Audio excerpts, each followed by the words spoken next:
हमारा इतिहास आक्रांताओं के हमले, उनकी तबाही, उनकी लूट से भरा है, जिन्होंने बार बार भारत की सनातन संस्कृति, विरासत को नष्ट करने की कोशिश की और बार बार भारतवर्ष इन आक्रांताओं के हमले से बर्बाद होकर भी फिर खड़ा हुआ। आज मैं आपको भारत की उस महान विरासत के बारे में बताऊंगा, भारत के उस शहर के बारे में बताऊंगा जिसे हनुमान जी का जन्म स्थान भी माना जाता है और जिसे आक्रांताओं ने खंडहर में बदल दिया।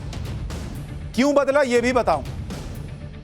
आज मैं आपको हम्पी के मंदिरों के बारे में बताने जा रहा हूं। हम्पी कर्नाटक में, जैसे मैंने आपको पहले भी कहा कि हम लोग आगरा आकर और प्रेम की निशानी की वो ताजमहल की टोटी पकड़कर फोटो खिंचवाने, नकली फोटो, ऐसे टोटी दिख रहा है, लग रहा है पकड़े हुए हैं, उससे आगे बढ़ ही नहीं पाए क्योंकि हमारे दिमाग में वही भर आ गया। मैंने आपको चोल राजाओं का चैप्टर बताया, कितनी कमाल की चीजें बनाई, लेकिन वहां नहीं गए होंगे।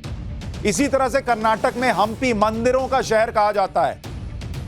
कितने लोग आप में से वहां गए? आज मैं आपको हम्पी के मंदिरों के बारे में बताऊंगा। हम्पी कर्नाटक में है और यहां एक जमाने में बहुत वैभवशाली मंदिर हुआ करते थे। दुर्भाग्य यह है कि वहां सिर्फ और सिर्फ मंदिरों के खंडहर हैं जिन्हें आप तस्वीरों में देख पाएंगे। मैं हैरान हुआ यह पढ़कर और जानकर कि भारत की सनातन विरासत समय के साथ नहीं ढह गई बल्कि ढहाई गई। यह नहीं कि टाइम हो गया तो टूटने लगे, गिर गए। इन्हें तोड़ा गया, ढहाया गया। किसने ढहाया? उन आक्रांताओं ने, जिनकी सोच में ऐसे मंदिरों की कोई जगह नहीं होनी चाहिए इस देश में। यह था, उन्हें नहीं चाहिए था मंदिर, उन्होंने खंडहर बना दिया। देखिए ऐसे भव्य मंदिरों को, पूरा खूबसूरत शहर तहस नहस कर दिया क्योंकि उनके विजन में, उनके थॉट प्रोसेस में इन मंदिरों को नहीं होना चाहिए उन्हें लगा और उन्होंने कर दिया।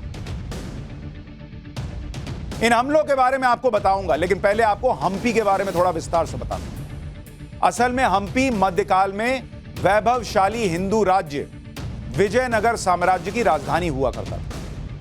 इस विजयनगर साम्राज्य की स्थापना हरिहर और बुक्का ने की थी। इस साम्राज्य का कालखंड सन 1350 से 1565 का बताया जाता है। आपको हम्पी की लोकेशन भी समझा देता हूं। ये जो नक्शे में दक्षिण भारत का गुलाबी रंग का हिस्सा आप देख रहे हैं, ये उस दौर में विजयनगर साम्राज्य था जिसमें कर्नाटक, महाराष्ट्र और आंध्र प्रदेश तीनों राज्य आते थे। तीनों को मिलाकर देख रहे हैं, ये जो आप देख रहे हैं बैगनी सा, ये पूरा जो है आप मिला दीजिए तो ये विजयनगर बनता था और इसकी राजधानी हम्पी। विजयनगर साम्राज्य के दौरान ही हम्पी में बेहतरीन स्थापत्य कला वाले मंदिरों का निर्माण किया जो द्रविड़ शैली में बनाए गए। विजयनगर साम्राज्य के दौर में स्थापत्य कला की दृष्टि से हम्पी की भव्यता अद्वितीय थी। कहा जाता है कि इस दौर में हम्पी रोम से भी ज्यादा खूबसूरत शहर हुआ करता था। आप सुने कभी? रोम की चर्चा खूब सुने होंगे, लेकिन हम्पी रोम से खूबसूरत नहीं सुने होंगे। आप इन तस्वीरों को देखकर अंदाजा लगाइए कि जब खंडहर इतने भव्य हैं तो सनातन संस्कृति की पहचान ये हम्पी शहर कितना खूबसूरत रहा होगा। ये तो बाद में जो बचा हुआ है वो है, तब इतना सुंदर लग रहा है। हम्पी के पुरातन मंदिरों के खंडहरों को देखकर इसे यूनेस्को ने 1986 में विश्व धरोहरों की लिस्ट में शामिल किया। मध्यकालीन युग में यानी 5वीं शताब्दी से लेकर 15वीं शताब्दी तक हम्पी संस्कृति और सभ्यता के पैरामीटर पर दुनिया में बीजिंग के बाद दूसरे नंबर पर, बीजिंग के बाद दूसरे नंबर पर। और यह बात उस वक्त के यूरोपियन स्कॉलर निकोलस गेयर ने कही। अच्छा, एक बात और आपको बताऊं जो बहुत इंपॉर्टेंट है। हम्पी में ही आंजनेय पर्वत है। ऐसा माना जाता है कि यहीं पर अंजनी पुत्र हनुमान का जन्म हुआ था।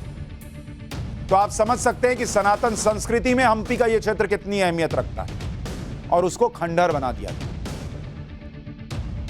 अपनी भव्यता, सांस्कृतिक, धार्मिक श्रेष्ठता दोनों में हम्पी बेजोड़ था। विजयनगर साम्राज्य की शुरुआत से लेकर इसके अंत तक हम्पी के करीब 4100 हेक्टेयर यानी फुटबॉल के जो 5000 मैदान होते हैं ना, उतने के बराबर इलाके में दिव्य मंदिरों और भवनों की एक लंबी श्रृंखला थी। 5000 फुटबॉल मैदान मिलाकर जितना इलाका बनेगा उतने में मंदिर ही मंदिर थे। 4100 हेक्टेयर क्षेत्र में 1800 मंदिरों के भग्नावशेष यानी खंडहर हैं। 1565 में बीदर, गोलकुंडा, अहमदनगर और बरार के मुस्लिम सुल्तानों ने इन मंदिरों पर हमला किया। इन मंदिरों की संपत्ति को लूटा और नष्ट कर दिया। करीब 5 महीने तक इन मंदिरों पर हमला किया गया, मंदिरों और मूर्तियों को हथौड़ों से तोड़ा गया। लेकिन अभी आप देखेंगे तो आपको पता नहीं चलेगा कि आखिर मंदिर है तो कहां है, क्योंकि ज्यादातर खंडहर ड्रोन से देखने पर चट्टानों के हिस्से जैसे लगते। तुंगभद्रा नदी के किनारे लंबी सीरीज है ऐसे मंदिरों के खंडहरों। ये जो आपको दिखा रहा हूं, ये पुराना मैप है। इसमें प्राचीन मंदिरों के नाम दिए गए हैं जो अब खंडहर में बदल चुके हैं, जैसे वीरभद्रा नदी के बिल्कुल नजदीक बना विट्ठल मंदिर। इसके बाद उत्तर की तरफ अच्युताराया मंदिर, मतंग पर्वत कोंडानंद रामा मंदिर, वराहा मंदिर, पुरंदर दसारा मंदिर, और आगे की तरफ जाएंगे तो उग्र नरसिम्हन मंदिर, बाडा बिलिंगा मंदिर, कृष्ण मंदिर, गणेश मंदिर, गड्डन वीरभद्र मंदिर।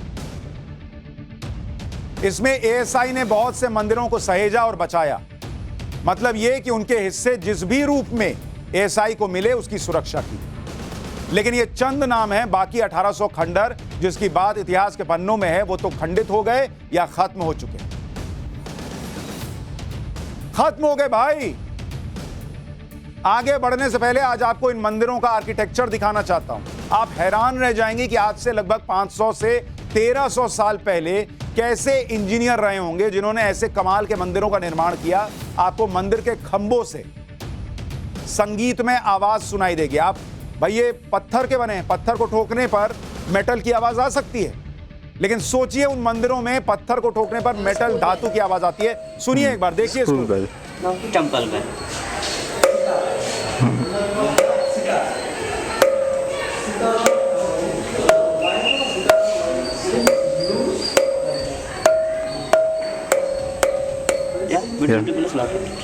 now calling bell.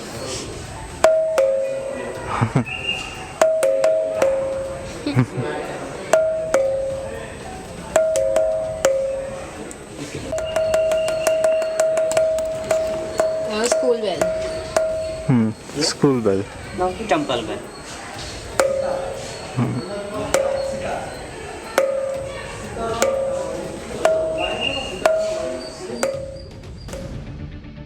आप सोचिए, क्या आपके बच्चों के स्कूल उन्हें ले जाके ये नहीं दिखाना चाहिए कि देखो कितने शानदार मंदिर बने हैं, कितना शानदार आर्किटेक्चर है, पत्थर से धातु की आवाज कैसे आ रही है?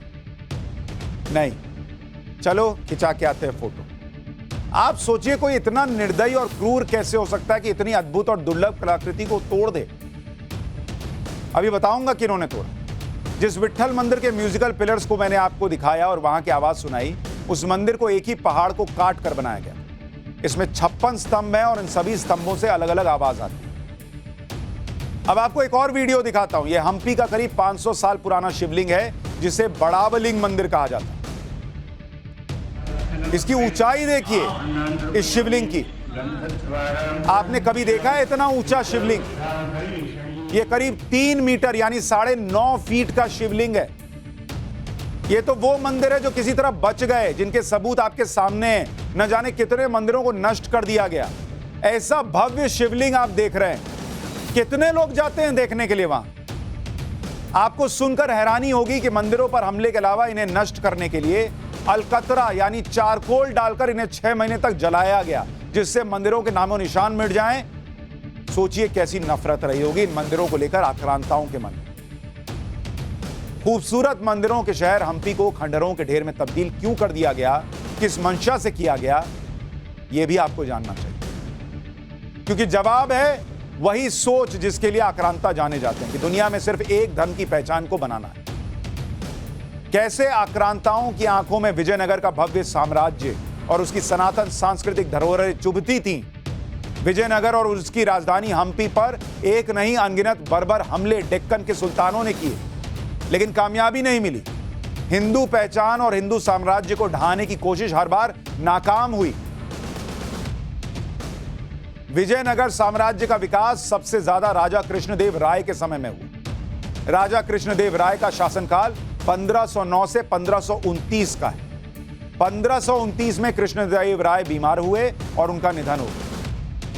और इन 35 सालों में इन 35 सालों तक मुस्लिम आक्रांताओं की हम्पी की तरफ देखने की हिम्मत तक नहीं, पर निशाने पर तो था, क्योंकि विजयनगर एक ऐसा सेंटर था जो कई पॉइंट से अहम था। तुंगभद्रा कृष्णा का दोआब क्षेत्र यानी ये दो नदियों के बीच का हिस्सा था। विजयनगर की जमीन बहुत ज्यादा उपजाऊ थी, इसलिए इस पर नजर। मुस्लिम आक्रांता विजयनगर पर कब्जा चाहते थे क्योंकि विजयनगर बहुत संपन्न और समृद्ध थी, और सबसे बड़ी वजह थी विजयनगर का हिंदू साम्राज्य और हिंदू पहचान का केंद्र होना, क्योंकि उसे नष्ट करना। लेकिन आक्रांताओं के लिए विजयनगर साम्राज्य को जीतना कैसे बहुत मुश्किल था, इसे इस तरह से समझिए कि आक्रांताओं ने 1350 से 1565 यानी करीब 200 साल तक कोशिश की, और फिर आखिरी लड़ाई हुई 1565 में, द बैटल ऑफ तालीकोटा। इस समय विजयनगर के आखिरी शासक थे आलिया राम राय। उनके पास 5 लाख सैनिक, 37,000 घुड़सवार और हजारों हाथियों की सेना थी, जिसका मुकाबला करने के लिए दक्षिण के सुल्तानों ने, अहमदनगर, बीजापुर, बिदर और गोलकुंडा के सुल्तानों ने गोलाबंदी की, जिनके पास 80,000 सैनिक और 30,000 घुड़सवार और हजारों तोप। इतनी कम सैन्य शक्ति के साथ हम्पी पर कब्जा करना नामुमकिन था, लेकिन आलिया रामा राय को धोखा दिया उनके 2 मुस्लिम कमांडर्स ने, गिलानी ब्रदर्स। ये वो 2 मुस्लिम कमांडर थे जिन पर रामराय ने भरोसा करके जंग की कमान सौंपी, लेकिन इन्होंने मजहबी लकीर पर सुल्तानों की तरफ से जंग में पाला बदल दिया, और फिर जो हुआ वो इतिहास के बर्बर अध्याय का हिस्सा बना। तालीकोट में धोखे से जंग जीतने के बाद मुस्लिम सुल्तानों के निशाना था हम्पी, सनातन संस्कृति की विरासत का वो केंद्र जहां 1800 मंदिरों पर कट्टरपंथी सुल्तानों का कहर बरपा। मुस्लिम आक्रांताओं ने बर्बर तरीके से मंदिरों को तोड़ा, लूटा और जलाया। अब जो खंडहर बचे हैं वो कितने भव्य मंदिर थे, इसके बारे में आपको तस्वीरों के जरिए बताता हूं। ये खंडहर देखिए और ये तस्वीर देखिए। इन तस्वीरों में जो खंडहर हैं उनके ऊपर लाइन ड्रॉ करके ये बताने की कोशिश की गई कि आखिर इन मंदिरों की भव्यता और स्थापत्य कितना कमाल का था। ये आप देख रहे हैं, ये आपको लग रहा होगा अरे ये तो पहाड़ है, टूटा है, और इसकी असली स्थिति क्या थी देखिए। इस तरह से इन मंदिरों को, भव्य मंदिरों को बर्बाद किया गया, तहस नहस किया गया। ऊपर जो आप हिस्सा देख रहे हैं, जो ड्रॉ किया हुआ है वो इनकी असली शक्ल थी, और जो आप निर्माण देख रहे हैं ये बचा हुआ हिस्सा है। ये हुई हम्पी के ऐतिहासिक पक्ष की बात। अब आपको हम्पी का पौराणिक पक्ष भी बताता हूं। हम्पी के इस पूरे क्षेत्र का जिक्र त्रेता युग यानी रामायण काल में भी आया है, और इसका सबसे बड़ा साक्ष्य है रामायण। हिंदू धर्म में हम्पी का यह क्षेत्र बहुत पवित्र माना गया है। ऐसा इसलिए क्योंकि त्रेता युग में हम्पी के नजदीक ही थी किष्किंधा नगरी। रामचरितमानस में तो किष्किंधा कांड पर पूरा अध्याय है। रामायण में इसका जिक्र मिलता है कि किष्किंधा पर 2 वानर राज वाली और सुग्रीव का शासन हुआ करता था। पुरातात्विक दस्तावेजों और हिंदू धर्म ग्रंथों में भी स्पष्ट रूप से यह बताया गया है कि जब बाली ने सुग्रीव को राज्य से निकाला तो सुग्रीव ने अपने मंत्रियों के साथ हम्पी के नजदीक मौजूद ऋष्यमुख पहाड़ी के जंगलों में डेरा डाला था। यहां सुग्रीव इसलिए सुरक्षित थे क्योंकि यहां मतंग पर्वत पर मतंग ऋषि का आश्रम था। मतंग पर्वत आज भी यहां मौजूद है। आज भी वहां 5 से 7 हजार साल पुरानी गुफाएं मिलती हैं। लेकिन इसके बारे में आप में से कितनों को पता है? तो अगली बार छुट्टी मनाने जाइए तो वो टोटी पकड़कर फोटो खिंचाने के अलावा खिंचा लीजिए वो भी, लेकिन चोल साम्राज्य के अंश देखकर आइए और हम्पी होकर आइए। देखकर आइए जो बचा है वो भी कितना भव्य है।